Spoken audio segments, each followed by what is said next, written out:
I'm Rick Miller, and welcome to Xing the Gap. In Xing the Gap, I'm not the performer, but the host of an intergenerational conversation between a baby boomer and a millennial. Sometimes we break the rules and go younger or older, but the goal's always the same, to discover how differently we see things, but that together we can build bridges of understanding, find a shared humanity, and save the world from itself. Boom! In today's episode, my two guests are Mary Walsh and Jamie Pitt, who bring us perspective from Newfoundland. Mary is one of Canada's most recognized comedians, a founding member of CODCO and This Hour's 22 Minutes, and a prolific writer, producer, and performer.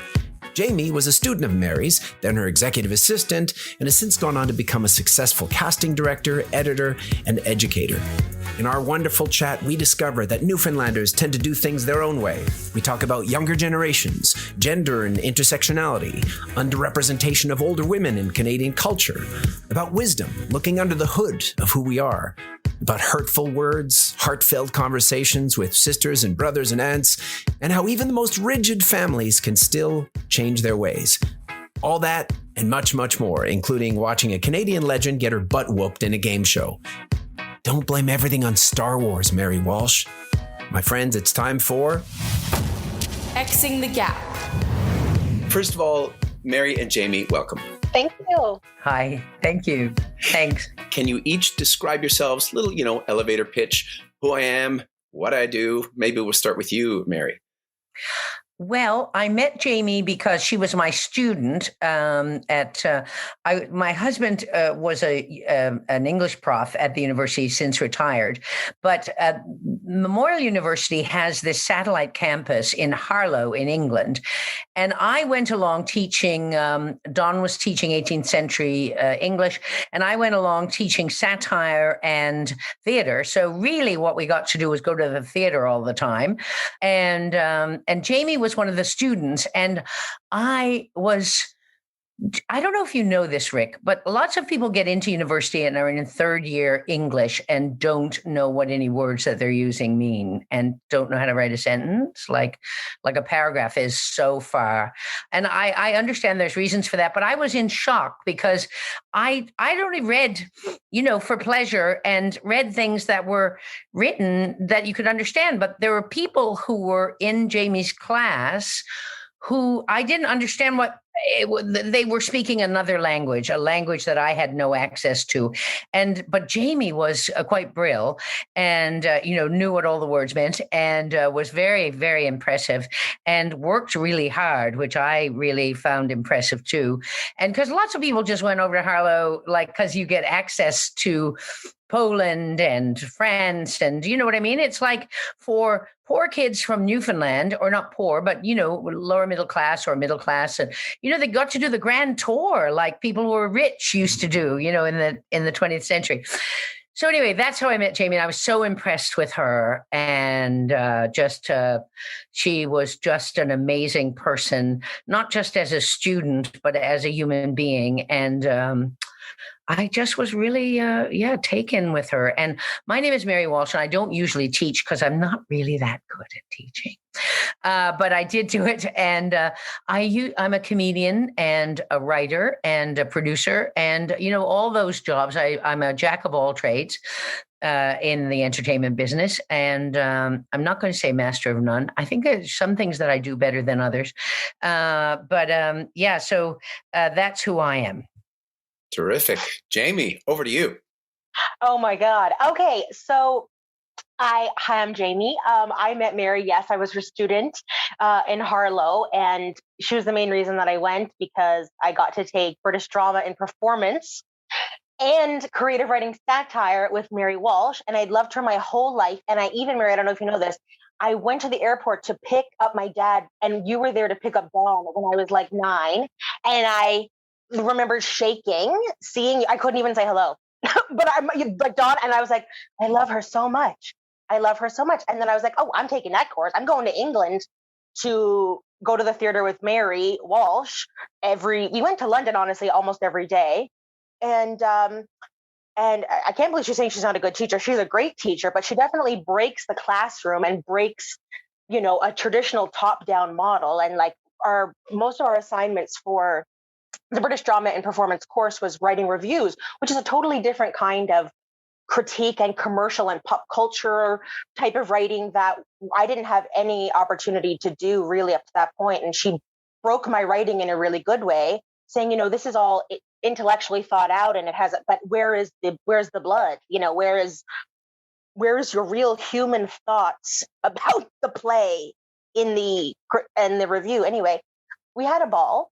And then a year later, I was in my final year of university. Mary was looking for an executive assistant. It was personal assistant. I call it executive. And it was a ball. And we went to Arizona and I worked on a trillion things with her and got to just help her create for a few years. And now we just remain really good friends. And she's like my therapist too. And like my mom and like my fun aunt and my fun sister in a way. I'm little sister to her sometimes, and I think she's little sister to me sometimes in a really sweet way.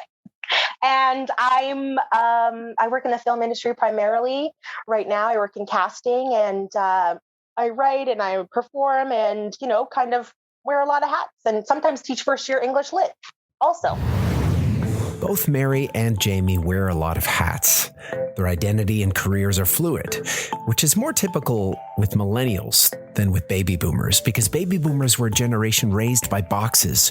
You lived in a box, you drove in a box, you worked in a box, you ate from a box while watching a box.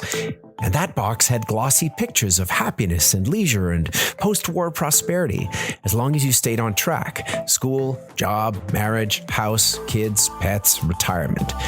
And yes, some boomers rebelled against the system in the late 60s, but many of them were happy to fall into it because it worked for them. It's still working for them.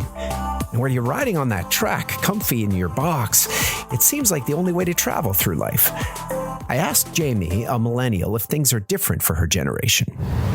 I would say it definitely is. And Mary's generation would really be the generation that raised my generation. And I know in my own relationship with my parent, Mary, thinking generationally, I think about expectations about work. And Mary, I don't want to speak to you. You don't subscribe to that, nor have you ever. But definitely my parents, I feel, they are surprised how long it's taking, say, people of my generation to get it together. And I definitely, but I'm more open to that it's going to be a bit of a bumpy ride, or that it's more about the journey. But my parents, I think, take maybe more of a common generational stance on that ye aren't working hard enough, or you're not applying yourselves, or, they're just so panicked, they're freaked. But I'd love to know what Mary thinks about that too. Mary, what do you think about that? Well, in theater, there was nothing, and then we created it.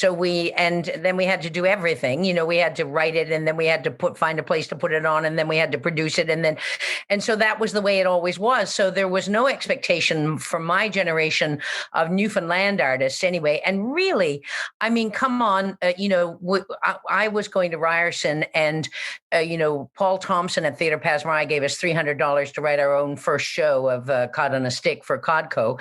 And, they were creating before that, really, in Canada, in this business, in the entertainment business, there were only little theaters. And so there was no theater. There was nobody, now I know that, people audition for the great artistic directors and blah, blah, blah, and all that. And you hope to get in. I'm always hoping Jamie's going to cast me, which he never does. But bastard. There was nobody to do it. There was nobody to look to give you a job. There was no job to go to.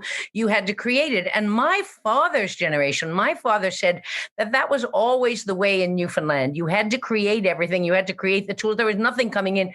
We're an island. He said that when the Americans came in the 40s, that Newfoundland men who had never seen electricity pretended that they were electricians, and then they just did it. You know what I mean? They did it. So I don't find that there's much of a difference between myself and Jamie in those ways of our expectations about if we do the right thing now, then we'll naturally go on to this, and then we'll get in with this crowd. And then, you know what I mean? That Sure. It just never existed, and it doesn't now. So for me, but I didn't work for IBM. And I think it was a big shock for people who worked for IBM that the world is better off that you didn't work for IBM, Mary. I think it's probably safe to say. What is something that you find, maybe it's in a university context or generally, that younger generations see differently from older generations? And I'm a Gen X, so I consider myself an older generation. I have two daughters who are 19 and 14 who are considered Gen Z. I can list a bunch of things that I think younger people are educating older people about, and vice versa. I think it goes both ways. So I'll start with you, Jamie. If you could think of something that is fundamentally different about a younger generation's perspective on things. Well, I think even like I'm looking to the younger generation beneath me now, and they're learning and sharing, on the wide, terrifying world that is the internet. But they're sharing things that I only encountered in like my third year feminist theory class and stuff like that. And from that kind of information has, though I know there's a long way to go, is reaching more and more people. And not information, just ways of being.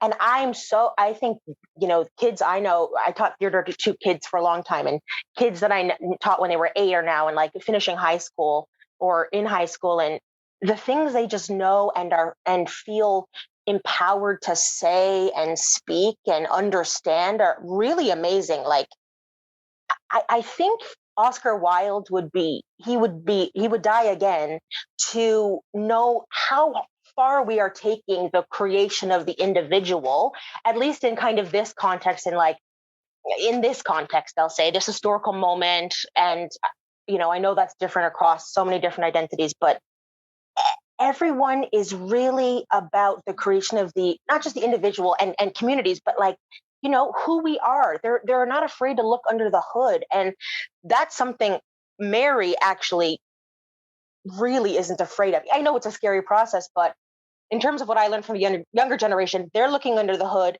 And Mary in her generation now is really looking under the hood too. I'm just really afraid to. I'm trying to. So yeah, I don't know. I think it's about really a sense that you can be who you want to be, and that the personal is political. And I mean, it was definitely already happening when Mary was growing up and my age and younger, but I just see it so much more with the internet. I can just see people creating themselves and being really brave about it, that I find amazing.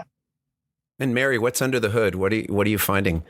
Well, it doesn't seem to me that things are any different. Our surfaces are different. Like Jamie taught me, like I used to say the word retarded. I used to say it, and then Jamie used to always say, I wish you wouldn't say that. And then I stopped saying it. But you know why I stopped saying it? She taught me that would hurt someone, that they would hear that word, and then that would hurt them. And that's what I learned from Jamie. And I learned that I had no interest in hurting someone just because I always said that word. It seemed like a useful word. It just means slow in French. Why is developmentally delayed any better? But at the risk of hurting someone, I don't care. I don't want to say that. I mean, I don't want to do that. But, Jamie and I both have very difficult mothers, and we are the product of that, as we are all the product of our mothers, be they, I think mother monster, it's too big a job for any human being to take on, to be a mother. And so, a lot of things that Jamie and I, though there's 40 years between us, I think that under the hood, we're all exactly the same as we were 2,000 years ago, as we were 40 years ago, as we were, Under the hood, we're all exactly the same. From a biological point of view, absolutely. From a sociological point of view, though, our experiences of the world can be incredibly different, and that can put up walls between generations. What makes the walls even higher is our use of technology, where algorithms curate our experience and lead us to completely different versions of reality. The real problem of humanity is the following. We have Paleolithic emotions, medieval institutions, and godlike technology. I didn't write that. The sociologist E.O. Wilson did. Our Paleolithic emotions, what's under the hood, were designed for the Stone Age, not the Information Age. We weren't designed to be able to turn off our emotions. We were designed to create offspring. I have a twin brother, and it's been interesting to walk through life with him from the perspective of a, cisgendered white, upper middle class man, and he's my twin, and we, lived life French immersion from kindergarten all the way, and we did the same degrees basically, not gender studies though, and he really right now is finding these little codes for the world. Well, that person's acting that way because they're of Scottish ancestry, and that's how and like he's really kind of plugging in codes, and he is not all the time. He's trying to understand the world in his way, but he sometimes is very okay boomer, and then it's full stop. And I think we always need to see everyone in their complexity. And my brother definitely right now, I think he's very angry at the type of values that my parents were raised with in their, in their socioeconomic class. Like, I think he's just really angry at the iteration of masculinity he got. He's really pissed. My dad would pass that on. And my dad is a very open person you do have to have like a yelling match at the kitchen table sometimes to get there. My dad really can learn. My experience isn't that older folks can't learn at all. It never, ever is that. But I know people of my generation do feel that. And it's just about patience. People are so just like, I don't want to hear it. It's easier for me to pop you in that box and go, okay, boomer. And it's not helpful, I think. Mary, I'll throw it over to you, but with the added point that I find in my last few years, especially doing this trilogy of shows where I'm trying to connect generations together and to find that generational distinctions ultimately aren't helpful at all. We are just human beings under the hood, as we said before. I guess learning comes from listening for me, as opposed to just talking my way through it. Do you find that at all? Because you're someone who's been very expressive your entire life. That's what you do for a living. I find it hard. I was just working with someone else, and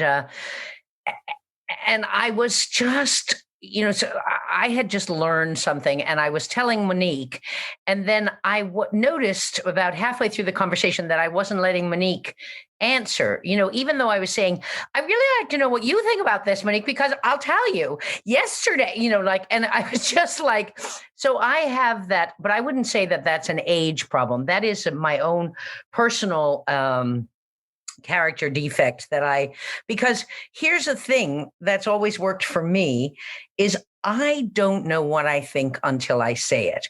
And then I'll say it and then I'll go, oh, I don't know. But my life has been ruined to a certain degree by always thinking about what the other person was going to think and never taking the opportunity. And I don't know if that's a generational thing or an Irish Catholic alcoholic thing, or you know what I mean? Like, what is that? I don't know. I don't have an answer for you. I come from an Irish Catholic background as well, and there's a bit of alcoholism in my family too. Yeah. I honestly don't know, but I have had this desire to be loved and to be seen through the prism of others all the time, which makes me, I can't touch politics in the sense that I can't become a politician because immediately half the people will hate you, and myself could not tolerate that. When I used to do Mark, people used to say, get into politics, I'd go, I would just be crying all the time. And I stayed up all night to try to get the machines in those schools and the other thing. You know what I mean? I just couldn't take it. I couldn't take that I would be doing all this work and there'd be no applause and no awards. And people would be just saying, how could she's so ugly and she didn't get the thing done. And I mean, who would choose to be a politician? Yeah. I know that we went too far. We always go too far one way and then we go too far the other way, right? Yeah. See?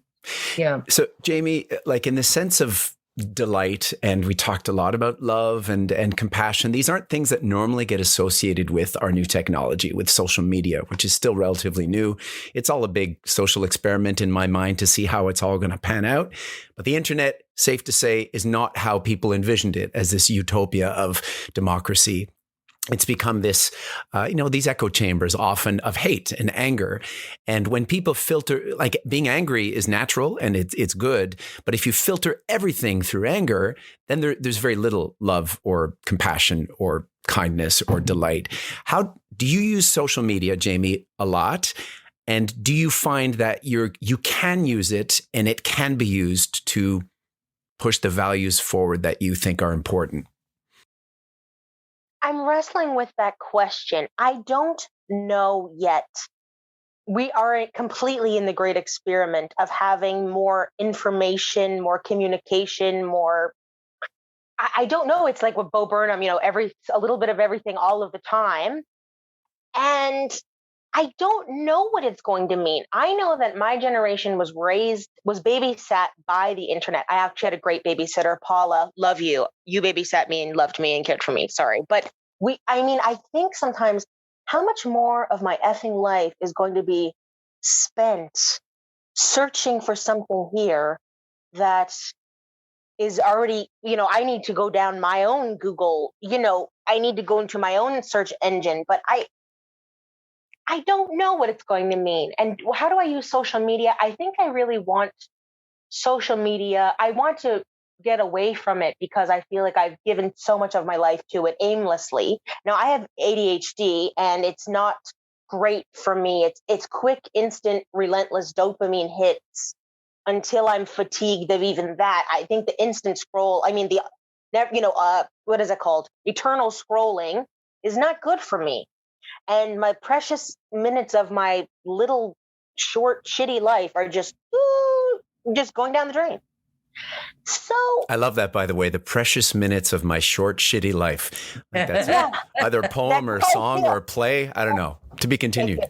To be continued. Is there something you feel you would like the other to know in that you haven't shared yet? Well, it can get emotional. I'm really afraid of Mary. Sorry, Mary. I'm really afraid of Mary dying. I just don't ever want her to die. She's not near death in any way, but she just got so much more. To bring that up. I'm sorry. I'll be dead before midnight. Jamie killed her. I really care about what you think and feel every day. I love to know what you think about everything. I just get it out. I'm just like, Mary, I know that you are doing that, but I want to say to you, it really matters to me and to so many people what you do think. As an artist, you really matter. That's what I want to say. But you can see why I'm friends with Jamie. I mean, that really matters so much to me because as a person, of course, as all people, we're so insecure and we think it doesn't matter. And, I tried to get in the Halifax comedy festival. And I just got turned down yesterday. And they said, because we want to have underrepresented, we need more underrepresented people, which, I'm not against that. But who is the most underrepresented people? Who are the most underrepresented people on Canadian television today? Old women, no matter what their race, creed, or color is. Like other countries, they have old women apparently in Great Britain, but we don't have any in Canada. They don't exist in any of our stories, apparently. There's lots of old men. Old men are on there, but you just don't see old women. I don't know where we went. So, I just get mad about that. And then I think, and I go down that Suki hole where I think, nobody loves me, everybody hates me, I'm going to eat some worms. And so, it really means so much to me that Jamie would care what I think, because of course, Jamie we've been working together for years. And sometimes what I think, I'll have to be careful, I'll say to someone to say this, because Jamie took gender courses at university. And I have a degree. Sometimes I thought Jamie was going too far. But I have a brother who my character, Dakey Dunn, that hardly exists anymore, but he was a very on-woke guy, but he was very smart. And it was based on a lot of guys who I tragically dated, and also my brother. And the other day, we were starting to argue, and I kind of decided not to argue with him, but I said, he was talking about, he had been home watching Fox News, and he was talking about Haiti, and he was saying, and now the poor Americans are going to have all these people from Haiti and they're going to have to pay them their pensions and stuff like that. And I said, I don't know, but I read this thing about Haiti, and the Americans basically, left Haiti, destroyed Haiti from top to bottom without even a half of inch of topsoil left. And they have done nothing but harm there. And if a few Haitians had to come in and get a pension, that would be the very least. And I tried to say it in a calm kind of way, which I'm not doing now. And my brother went, hold on. I'm starting to change my mind. And I thought, my God, I never heard him say anything remotely like that before. So I think the whole thing of going over there where people are going, oh, we're so woke now, we can't say anything, I think it's actually shifting things enough so that my brother would actually say, hold on now a minute. I'm actually changing my mind. I'm dead. I know, me too. I'm dead. I'm dead. Yeah. I know this brother. I love him so much. Amazing. Incredible. Yeah. What a day. What a day indeed when someone who's entrenched in their beliefs changes before our very eyes. And that capacity for transformation is also under the hood. Our brains own neuroplasticity, which allows for us to keep learning and evolving and adapting well past our years of youthful idealism. And whether you imagine history as a back and forth pendulum, or a cyclical wheel of time, or the arc of the moral universe, there is progress being made, slowly but surely. And it feels like we're heading to the right side of history. But it demands constant work and constant reinvention and constant cooperation, plus the wisdom of elders and the energy of youth. I think that I do believe on one hand, Audre Lorde, the master's tools will never dismantle the master's house. I think that there are such amazing thinkers and artists that are going to reimagine the way the world and have been. And it's in so many different ways, a new way of being and world making that I just know that they are going to figure it out. It's not going to happen immediately. It's going to happen in fits and starts and pushes and pulls. But I do believe that there are people who are going to be able to make the world in their storytelling and in their writing and in their music that are going to make it happen. It's just going to happen because we're going to feel it here first. And then we're going to act differently on the world. And we're actually now, like the younger generation, even before living with the reality of the climate crisis and global heating, they really grew up with a sense of not just we're going to operate a different way on the world. The world is us. We are the world. We are the earth. And they are just gonna, they got to turn this ship around. I don't know. They don't have to. We all have to. But I know that's the major, major concern I know of I hope, folks younger than me. And that's how it seems. It's always been thus. We have the nuclear Holocaust waiting. I can't tell you, my father was born in 1898, how many times that they dealt with the end of the world, end of the world as we know it, the Great War, the other Great War, this pandemic, that pandemic, and so it's always like we're up against it, right? We're always up against it. And I think of us as failing better. We know what failure is. We know that it's part of what athletes do. It's what artists do. It's what scientists do. You just slowly get a little less shit every time. And I feel that that's the way we kind of need to move forward collectively, is to work together to be and actually failing, they say, is really, if you just don't fail, you just become closed off, and and that failing is actually an opportunity, and that the people who do the most good, it seems, if you look at it in a way, are the people who fail the most, and then finally through failing, like our Dr. Banting, who just had nothing. They threw him out of everywhere. He just failed and failed and failed until he finally came up with the cure for diabetes, which he then would not let anybody make any money on. He never made a penny on it.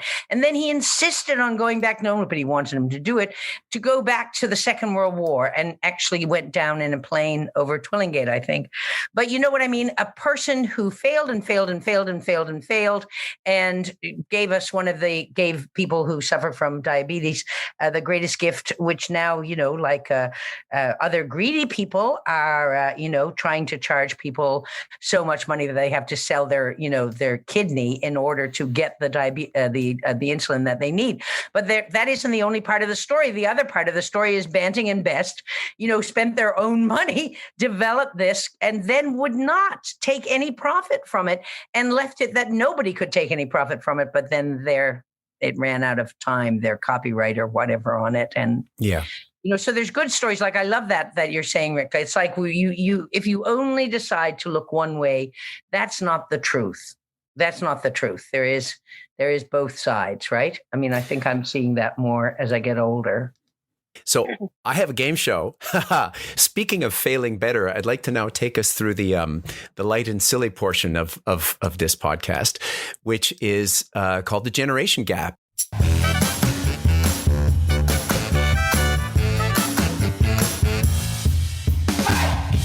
It's a game show where we each try to find out how little we actually know about the pop culture of the other's generation. And I'm going to start with you, Jamie. You're going to be first. All right. So you can probably see who this person is, Jamie. Celine. Okay. And what hurricane is she talking about? I'm going to say Katrina. Correct. Okay. And what show was she on CNN? Larry King Live. There you go. There's Larry King. Okay. Who's this dude? Pope Ratzinger. Oh, you even know his last name, his real German name, not just, Ben. I don't know his magical Pope name. Benedict. Yeah. Sorry. Name 3 Rolling Stones songs. Satisfaction, Painted Black, and Beast of Burden. Wow. Okay, good. So you're kind of like you're not even close to Gen Z. You're like thoroughly in the square of almost a Gen X. So these are going to be easy for you. I'm 1990. I was born in 1990, but like one of my mom's good qualities is we were allowed to stay up late for the Oscars and we watched Entertainment Tonight every night. Name a British prime minister from the last century, from the 20th century. Oh, David Cameron. 20th century from the yeah. Oh, Tony Blair or Winston Churchill. Wow, you're so good. Oh my gosh, Mary, you're not going to stand a chance with your questions. Okay, moving on. Name a dance that Madonna made famous. Well, she really took it from other communities, but voguing, Everything, all good artists steal, right? Yes. Okay. Yeah. Name the husband of this famous TV show, I Love Lucy. Oh, Desi Arnaz. Wow. And his character name? Is it the same? Ricky Ricardo. I was going to say, wait, it's Ricky Ricardo. Yeah. Okay, good. So, okay. Who were the Flintstones inspired by? First of all, who are the Flintstones? What's the name of the couple? They're a modern Stone Age family, and it's Wilma and Fred. Wow. Okay. And inspired by which famous TV sitcom? I really, truly don't know at that time, but I might say Honeymooners. I was just going to say, I guess it's Honeymooners. There you go. Okay. You know what, Jamie? I think you have passed with flying colors, and now we're about to see if we can knock some failure into Mary Walsh here, okay? Into Canadian icon and wait so legend. Much. Just wait. No one needs the news like her. So I'm going back. Can you do a little Vogue for us, Mary Walsh? I saw you do some before. Yes, I was just helping Jamie with the voguing. Strike a pose. Okay, great. Okay, so Mary, here we go with the audiovisual portion. Mary Walsh, what is this flag? What is that flag? Yeah. Sheesh, I don't know. It's the transgender pride flag. Oh, okay. Who is this character? Yoda, maybe. Yeah, you need to be a little more specific because he's actually... Okay, now, Jamie... Yeah, Baby Yoda. There you go. From what TV show? Yeah. What? What TV show is he in? Baby Yoda...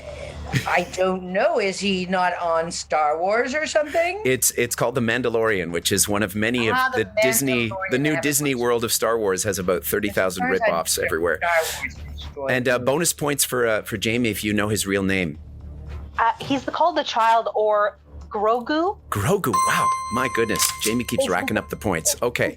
Mary, this is an easy one. Who is this character? Oh, he's Harry Potter's, Gilfoy, whatever his name is.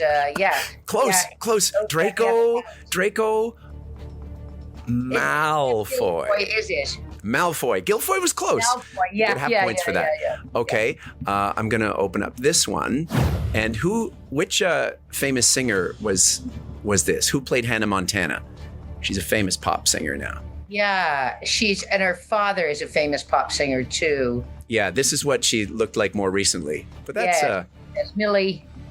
Like Stephen. And he's getting to look more and more like an old woman, like with long hair. Billy Ray Cyrus. Yeah. Miley Cyrus. You called him Millie, but I'll accept Miley. That's good. Okay, good. Again, a Star Wars. What droid is this? Did I mention to you that I never go to Star Wars because I believe that Star Wars destroyed film as an art form and that it has never been worth going to since? Did I mention that to you? You haven't mentioned that, and is clearly, maybe I haven't sunk that in. So I take it you don't know the name of this droid. I wouldn't know the name. On purpose, I would never know the name. So by principle, I'll give it just to you. Principle. I'm standing on my values. Okay. Jamie, what's he called? His name is BB-8, and I only know all this because I decided to shack up with a straight white millennial. Yes. And that's the only reason I know these things, and that's all he talks about. And I love him. Yeah. And he's a poet, and he won the poetry award. Come on, he can't just talk about Star Wars. He honestly only day in, day out talks about Star Wars and the Titanic, and yes, then he writes by candlelight. Never bring him over, because I'll have to kill him. I'll have to, garrote him. Name the Simpsons family. Oh, Marge and... Oh my God! I said I know Marge and Homer and there you go. Brett, and the little girl who plays the clarinet or actually the saxophone, and then there's the baby Lisa and Maggie. I didn't really do well in school because as soon as I'm asked a direct question, my mind goes. You know what I love though, Mary, is how you're always dancing around the correct wording. It's like Dancing Around the Truth should be the name of maybe a new book or... Good idea, Dancing Around the Truth. It is Simpson, of course, and Lisa and Homer and Marge.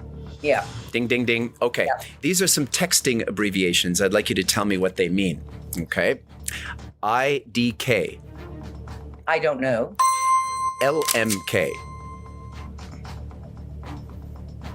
No. Let me know. Oh, right? Okay. Here's a tough one. SMH. No. I'm giving you a visual hint. Jamie, do you know? Oh, you got it. You got it. There you go. Okay, good. Very nice. Okay. Mary, on Tinder, the platform, the dating platform, if you swipe right, do you like someone or not like someone? I'm thinking you like someone if you swipe right. Ding, ding. Okay. And bad, right? Okay. Yeah. Finish this lyric. It's getting hot in here. It's getting hot in here. Is it Baby Shark? Jamie, can you fill in the blank? The correct answer is, so take off all your clothes. Right, and that's just a lyric, so we don't need to do any of that.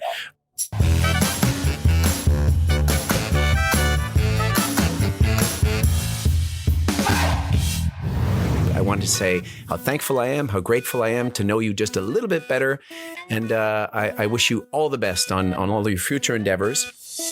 And I hope you had fun. Thank you so much for asking me to do this, Mary and Rick. I had a ball. Thank you so much. Hey, listen, thank you. Miss Know-It-All. Nobody loves a know-it-all, Jamie.